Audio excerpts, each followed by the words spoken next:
ഈശോ മിശിഹായിക്ക് സ്തുതിയായിരിക്കട്ടെ. ഇന്ന് കർത്താവ് പഠിപ്പിക്കുന്ന വചനം ഇങ്ങനെയാണ്: ക്ഷീണിതരെ ഞാൻ ശക്തിപ്പെടുത്തും, ദുഃഖിതരെ ഞാൻ ആശ്വസിപ്പിക്കും.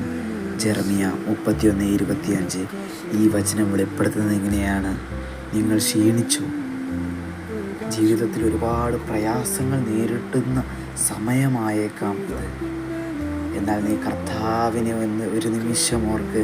നിൻ്റെ പാപത്തിന് വേണ്ടി ക്രൂശിൽ കയറിയ കർത്താവാണവൻ. അവൻ നിനക്കെന്നും ഉണ്ട്, തണലായിട്ടുണ്ട്. അവനെ ഒന്ന് നോക്കി അവനോട് ചോദിക്കുക: കർത്താവേ, എൻ്റെ അപ്പ, ഞാൻ തളർന്നു പോയി എന്ന് പറയും. കർത്താവ് നിങ്ങളെ ശക്തിപ്പെടുത്തും, കർത്താവ് നിന്നെ രക്ഷിക്കും. ദുഃഖത്തിലിരിക്കുമ്പോൾ കർത്താവ് മാത്രമേ നിന്നെ ആശ്വസിപ്പിക്കാനുണ്ടാകൂ എന്ന് തന്നെ നീ വിചാരിക്കുക. നീ യേശുക്രിസ്തുവിൽ വിശ്വസിക്കുക, എന്നാൽ തന്നെ നീ രക്ഷ പ്രാപിക്കും.